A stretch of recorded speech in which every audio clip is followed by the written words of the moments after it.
Bienvenue sur le plateau d'Entre nous. Chaque semaine, dans cette nouvelle émission, nous consacrerons une demi-heure à une personnalité pour mieux la connaître ou même la découvrir à travers son actualité, son parcours, ses projets. Avec mon alter ego, Dominique Vallière. Bonjour Dominique. Bonjour. Nous recevons celui qui fut pendant 10 ans le patron du Parti communiste français à la suite de Georges Marchais, aujourd'hui sénateur du Val d'Oise et leader du mouvement unitaire progressiste. Bienvenue Robert Rue. Merci, bonjour. Bonjour Robert Rue. Vous venez de publier un livre aux éditions de l'Archipel, Les partis politiques vont mourir et ils ne le savent pas. Un livre de réflexion et de propositions dans lequel vous faites un constat plutôt accablant sur l'état de notre démocratie qui est en détresse selon vous. D'ailleurs, un sondage du Journal du Dimanche mettait en lumière récemment l'image catastrophique des partis politiques, comme le titre Le Monde ce lundi. On va y revenir bien sûr. Mais les hasards de l'actualité font que, il y a quelques jours, à l'occasion du remaniement du gouvernement de Manuel Valls, on a beaucoup parlé de vous sur les chaînes d'infos et les réseaux sociaux comme d'un futur ministre. Alors entre nous, Robert Rue, on vous a proposé ou pas d'entrer au gouvernement ? Non, il n'était pas utile de me proposer, mais bon, c'est vrai que j'ai été pendant une journée au moins l'élu des ministres, des journalistes, de ceux qui tweetaient.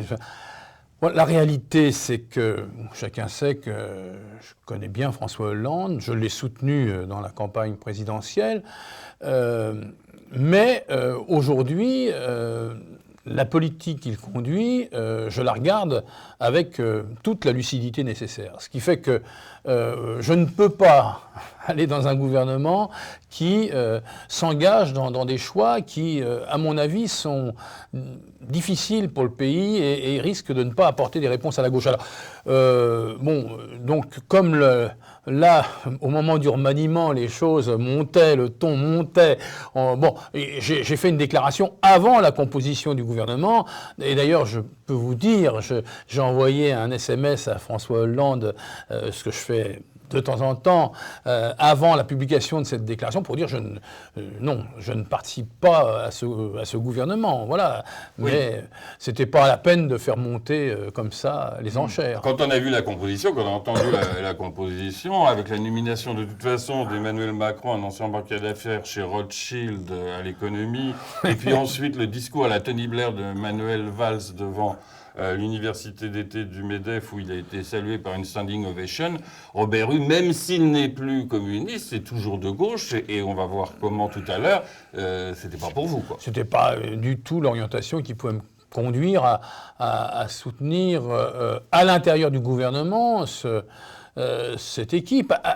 En même temps, je reste attaché à soutenir la majorité parce que je crois que pour moi, il n'y a pas d'alternative si ce n'est dans la réussite. Et ça, on ne prend pas suffisamment le chemin de la politique du gouvernement. Mais je ne souhaite pas, je veux être libre. Vous voyez, sur des questions aussi politiques que celles qui étaient au cœur du remaniement, faut-il cesser d'avoir une politique de l'offre pour essayer d'ouvrir un peu à la demande, les salaires, les minima sociaux? Je suis sur cette ligne-là. Moi, je dis, c'est clair, on voit bien que c'est difficile pour la France, et c'est plus difficile que ne l'imaginait. Je suis bien placé pour le savoir, j'ai fait campagne avec lui, François Hollande. Mais en même temps, le problème auquel on est confronté en ce moment précisément, c'est la confiance. C'est la confiance des gens, pas seulement des gens de gauche, mais surtout la confiance des gens de gauche dans des choix politiques dans lesquels ils ne se retrouvent pas.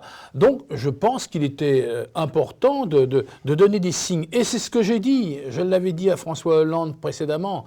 Je lui avais dit, j'avais même remis un texte en tête-à-tête, disant par exemple le pacte de responsabilité. Si on ne donne pas les moyens aux gens de voir à quoi sert l'argent public, au moins, je suis pour qu'on aide les entreprises. Ça peut se étonner. Non, je suis pour, à condition qu'on évalue, qu'on contrôle, que cet argent puisse aller effectivement à l'emploi, à l'investissement. On a bien vu que pour le CICE, près de plusieurs milliards là sont allés au CICE. Or, 30% des dividendes ont augmenté, alors que l'emploi n'a pas trouvé là... Il y a au moins un problème de contrôle, en effet. D'où va l'argent? Mais bien sûr, il y a un problème de contrôle. C'est pas punitif vis-à-vis du patronat. Parce que les patrons ne veulent pas, ils disent... mais moi, j'ai été pendant plus de 30 ans maire d'une collectivité de 20 000 habitants. Tous les jours, j'étais confronté à la mise en œuvre d'investissements où j'avais des aides de l'État, des aides des collectivités territoriales, régionales, etc.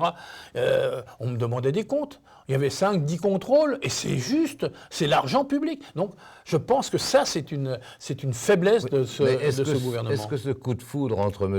Valls et M. Gattaz ne va pas faire en sorte que M. Gattaz ne peut plus trahir cet objet de passion? Bah écoutez, si un jeune ménage, si cette déclaration d'amour peut conduire à ce que celui à qui ça a été adressé se mette dans la bonne voie, c'est pas mal, mais bon, j'aurais mieux aimé une grande déclaration d'amour à l'entreprise et aux salariés, parce que l'entreprise, c'est évidemment la structure, celui qui dirige, incontestablement. Mais ce sont les hommes et les femmes qui y travaillent. Vous savez que la polygamie est interdite. Vous êtes intervenu également le week-end dernier à l'université du UPS à La Rochelle et vous avez plaidé, on peut le lire sur votre compte Twitter, pour une union de la gauche solide dans le compromis. Union de la gauche, ça nous ramène loin en arrière, hein. Ah oui, mais j'ai pas dit que ça. Alors bon. Oui, mais union de la gauche. Oui, non, je pense que les vieilles formules d'union de la gauche, de gauche plurielle, c'est dépassé. C'est mort. Il faut aujourd'hui autre chose. Il faut un rassemblement de caractère transversal. On en parlera peut-être à propos de mon livre, mais il faut quelque chose où les gens se rassemblent dans la proximité et pas cette union de la gauche qui est l'expression même de la verticalité faite au sommet. Mais après, comment elle se met en œuvre si les gens ne sont pas... ressemble à ça. Et pourtant, à cette époque, vous et vos camarades, dû avaler pas mal de couleuvres, j'ai l'impression. Est-ce que vous ne pensez pas que... Alors, c'était une idée qui rôdait à droite aussi, qui se réjouissait, bien sûr, mais également à gauche, que François Mitterrand, en fait, s'est senti investi d'une mission qui viendrait de bien avant. C'était, en effet, briser le Parti communiste. Et d'ailleurs, vous dites même dans votre livre, que vous écrivez que Georges Marchais vous a dit clairement que le programme commun, ça a été sa pire erreur. Oui, il me le disait dire souvent. Que ça n'était une. On se voyait en fin de journée, il venait me voir dans le bureau, j'avais mon bureau, mais j'étais le patron du parti. Il venait me voir en me disant, tu sais, c'est vraiment, c'est la pire des choses que j'ai pu faire. Bon, mais le fond, c'était pas ça. C'était pas d'avoir signé le programme commun.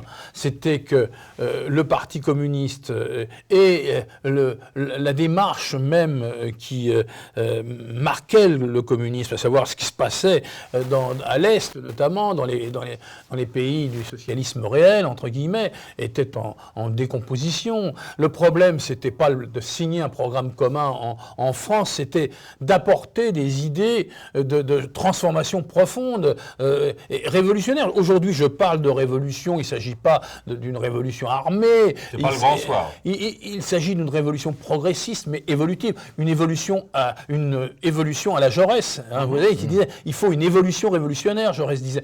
Voilà, donc c'est vrai qu'à l'époque, pour répondre pleinement à la question que vous me posez, il y a eu le sentiment que les communistes s'étaient fait piéger dans leur propre démarche. La réalité, c'est que il aurait fallu porter une démarche beaucoup plus citoyenne, beaucoup plus forte. Et le Parti communiste était en blocage de ce point de vue aussi.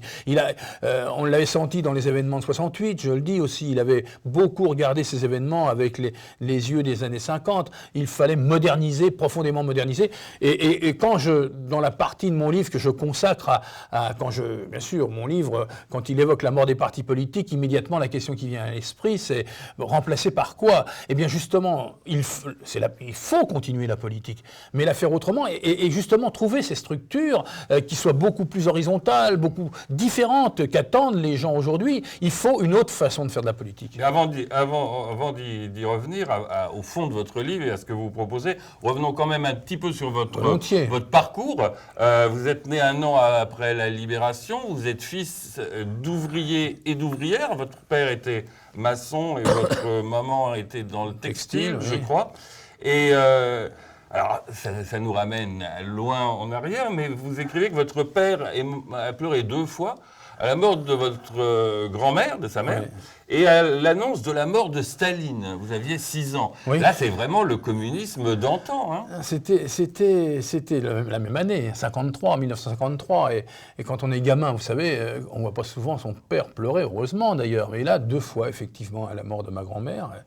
Et puis, oui, quand Staline est mort, comme certainement des millions et millions de gens sur cette planète, il partait quelqu'un qui avait symbolisé, bon, c'était l'armée rouge, c'était le prolétariat qui s'était libéré avec l'Union soviétique, des choses qui avaient marqué profondément l'imaginaire ouvrier, et c'était quand même, vu de loin, c'était une révolution qui apportait le bonheur, c'était une sorte de paradis qu'on livrait sur Terre. Or, tout ça, effectivement, bon, la date 53 n'est pas à dire au hasard. Hein. Certes, il y avait eu le culte de la personnalité autour de Staline, énorme. Ces gens-là avaient le portrait de Staline chez eux. En Oui, France, oui, bien oui, sûr, bon, bien sûr. La une de l'Humanité, la mort de Staline, comme les autres journaux, c'était Staline. On n'était pas loin de la fin de la Deuxième Guerre mondiale. Oui, c'est ça, Staline, Roosevelt, etc. Oui. Et puis l'armée rouge, Stalingrad, c'est quand même ce qui était un des facteurs de libération humaine de la période. Donc voilà. Mais bon, naturellement, ensuite, quelques années plus On tard, a déchanté. il y a eu effectivement la désillusion. On va en parler. Mais le PC, pour vous, ça a été comme une seconde famille. Vous écrivez dans votre livre, ça a été votre ascenseur social. Et un ascenseur à qui vous amenez au sommet, puisqu'en janvier 1994, vous succédez à Georges Marchais au poste de secrétaire national du Parti communiste. Il faut bien dire, à la surprise générale.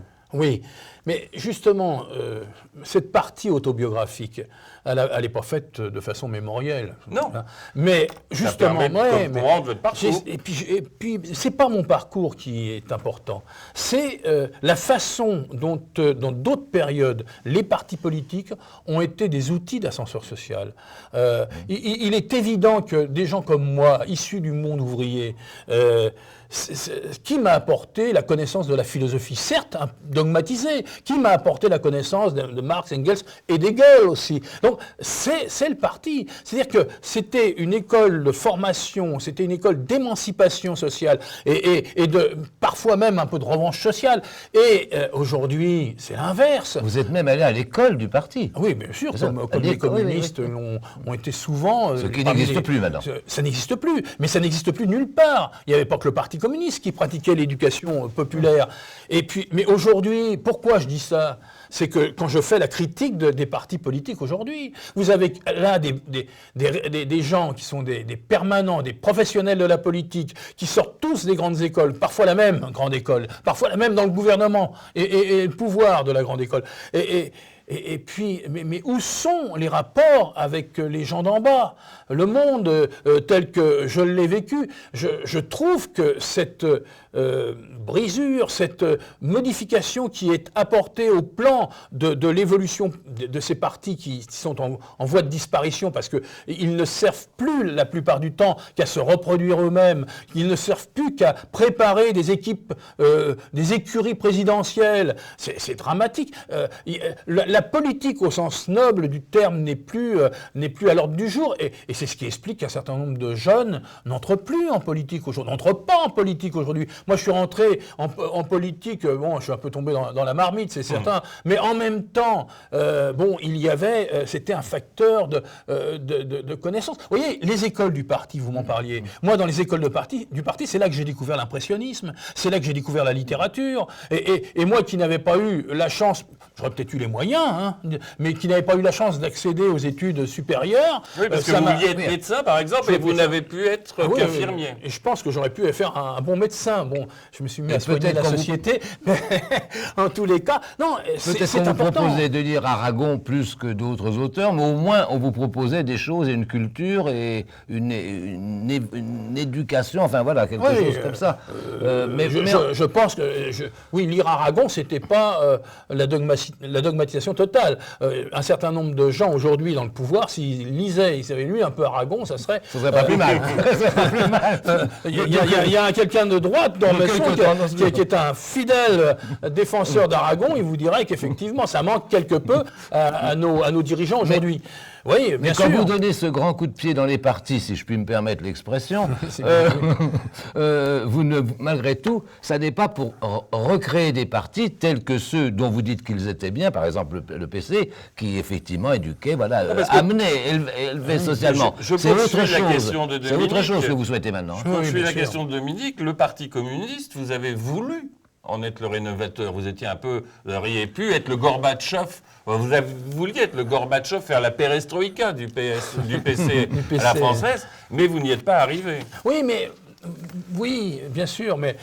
Pourquoi vous n'y êtes pas arrivé? Je vais vous dire en 2 mots, parce que... L'impossible mutation du Parti communiste, écrivez-vous. Mais oui, je réponds à cette question et je réponds aussi à ce que vous dites.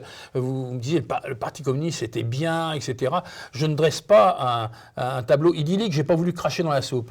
Hein, ce parti m'a apporté beaucoup, j'ai un grand respect pour les gens, les militants communistes qui sont... Mais en même temps, ce parti, il avait les défauts de ses qualités.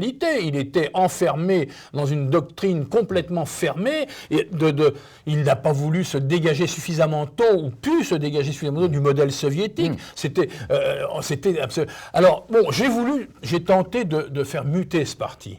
Je dis même dans mon livre que quand je suis arrivé à la direction du Parti communiste, j'avais déjà un petit doute que je n'exprimais pas parce que j'avais le respect de mes camarades. Et je me suis dit, je vais tenter de faire avancer les choses. Mais vous aviez un doute sur la possibilité de le faire? J'avais un doute parce que je voyais bien l'ampleur des choses. Et je suis devenu secrétaire du Parti communiste 5 ans après l'effondrement de l'Union soviétique, la chute du mur en tous les cas. Et l'effondrement, c'était en 91. Là aussi, c'était antérieur. Engager une profonde transformation du Parti communiste, ça me semblait nécessaire pour des raisons qui touchaient déjà à ce que je dis dans ce livre, c'est-à-dire qu'il fallait inverser la pyramide, il fallait décentraliser.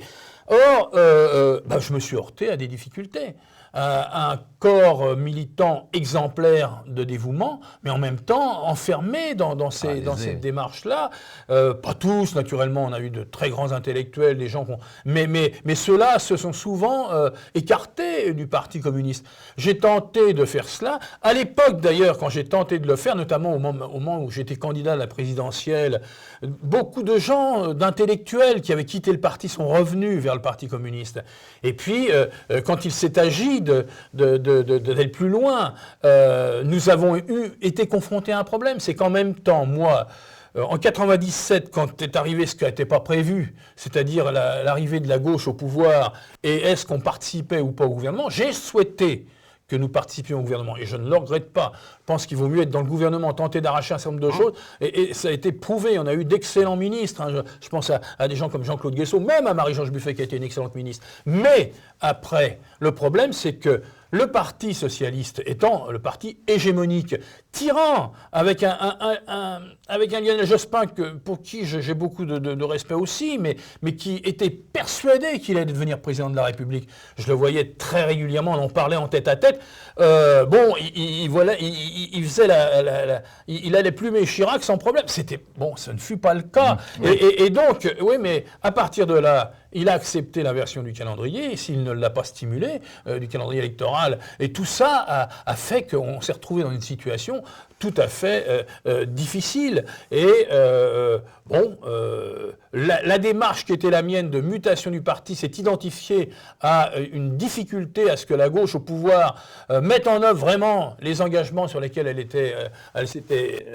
avait été aux élections. Et tout ça a eu les conséquences. Et puis lui-même prétendait ne pas vouloir appliquer une politique socialiste d'autre part. Donc tout ça était quand même confus au bout du compte. Oui, mais bon, il est évident que c'est un problème de l'époque, c'est un problème actuel. J'étais à l'université socialiste, là, ce week-end, pour aller débattre de l'Union, vous le disiez tout à l'heure. les problèmes restent posés. Moi, je ne suis pas social-démocrate. Je n'ai pas envie de le devenir. Vous n'êtes plus communiste. Mais je ne suis plus membre du Parti communiste et je suis progressiste. Mais vous êtes toujours communiste.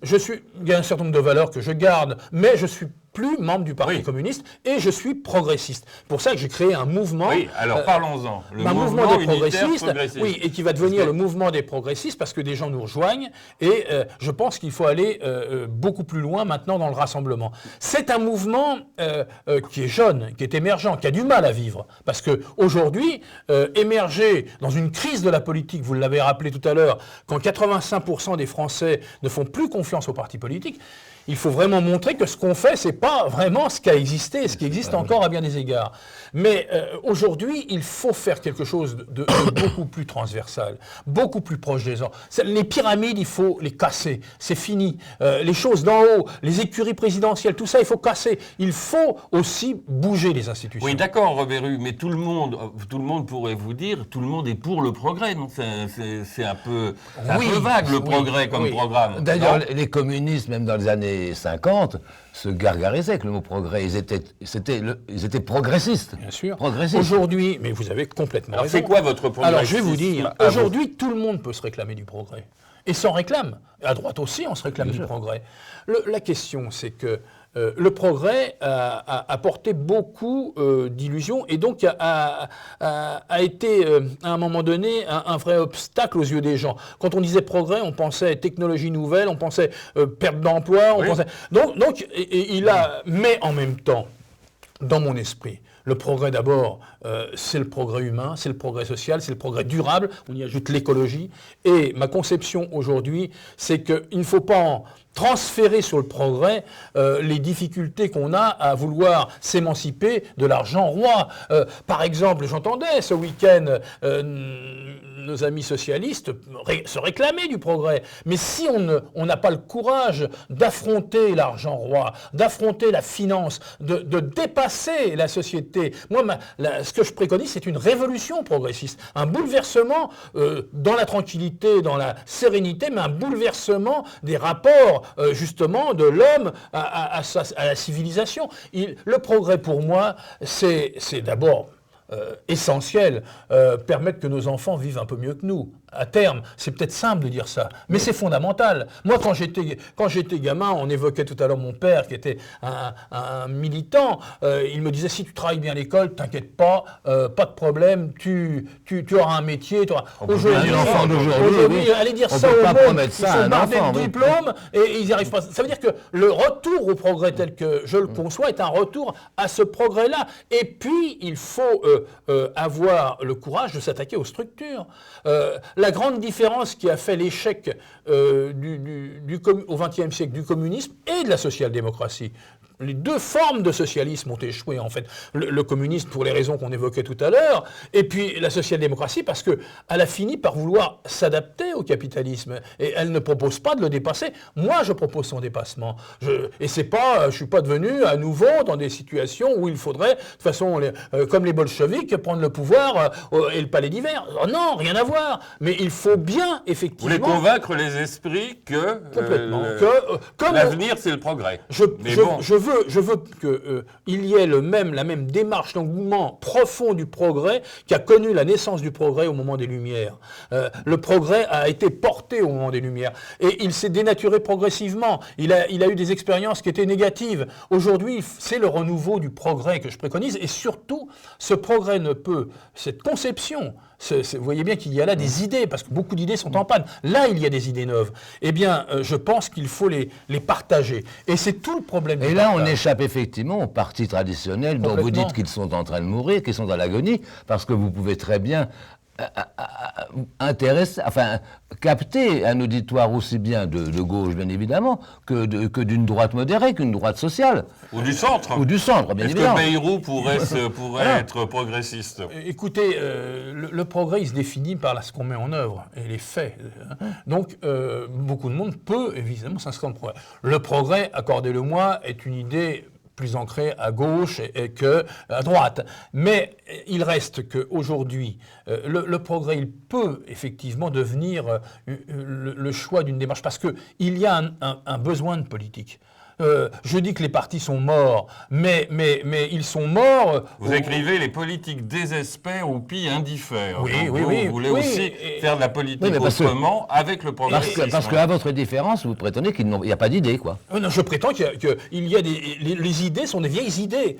Si, au nom du progrès, on propose des solutions social-démocrates réformistes, je pense que certains ils s'y retrouveront, mais une partie des hommes et des femmes qui ont fait l'expérience, qui font l'expérience actuelle de la social-démocratie, hésiteront. Et les jeunes notamment, je pense souvent aux jeunes, parce que dans les sociétés, quand il faut bouger, c'est les jeunes auxquels on pense. Regardez, dans les grands moments, la Révolution française, la résistance, l'époque même de Jaurès, ce sont des jeunes qui sont engagés dans le mouvement. Ils n'ont pas 30 ans la plupart du temps. Aujourd'hui, il faut qu'on renoue avec cela. Or, les jeunes aujourd'hui, ils ont une vie. Ils ont une vie. Et penser qu'on va les faire s'engager comme on s'engageait il y a des décennies, c'est foutu, c'est fini. Il y a un côté individuel positif. Il y a une volonté de vivre sa démarche propre sans forcément être d'accord sur tout. Et donc ces jeunes, si on a envie qu'ils rentrent en politique, il faut qu'ils soient en toute liberté et sans vouloir leur faire accepter un corps de doctrine achevé. C'est plus possible et c'est heureux. Très bien, Robert Hue, merci. Vous nous annoncez donc la transformation du mouvement unitaire progressiste en mouvement des progressistes. Ça aura lieu dans les 15 jours, 3 semaines. C'est lié à ce débat qui avance où nous sommes effectivement avec une volonté d'investir totalement, parce que c'est les moyens qu'on a, les moyens modernes, voilà. Les réseaux sociaux, Internet, Twitter, Facebook. Twitter. Et je crois qu'il faut... Nous ne sommes pas... D'une part, nous pensons que c'est juste, même s'il y a des défauts dans tout ça, je l'explique dans mon livre, mais en même temps, ça tient aussi à la capacité aujourd'hui de faire Et la quand vous politique. dites nous, vous avez des... Pardon, oui. excuse-moi. Non. Quand vous dites nous, vous avez des hommes et des femmes avec vous. Bien sûr. Aujourd'hui, il y a un peu plus de 2000 personnes qui sont dans mon mouvement, mais ça suffit pas. Et ça suffit pas. Ils sont dans les régions, etc. Les élus, il faut aussi qu'ils puissent revenir, mais pour faire une autre politique que celle dans laquelle ils ont souvent été enfermés. Il y a un champ formidable pour la politique, il faut avoir le courage de l'investir. Moi, je fais pas ça, je fais pas un comeback que je vous propose. J'ai été dans mon histoire, encore que je vois que M. Juppé, qui a 2 ans de plus que moi, il se sent des ailes actuellement. Non, moi, mon objectif, c'est de donner aux jeunes et aux moins jeunes l'espoir à travers un mouvement politique tel que moi, je l'ai eu, l'espoir à travers des forces politiques à l'époque. Et ça, c'est une grande passion, il ne faut vraiment pas la freiner. Très bien, merci Robert Hue. On suivra Robert Hue et le progrès. Merci d'avoir été avec nous pour ce premier numéro d'Entre nous, réalisé par Pierre Bessard. Avec Dominique Vallière, nous vous disons à la prochaine fois.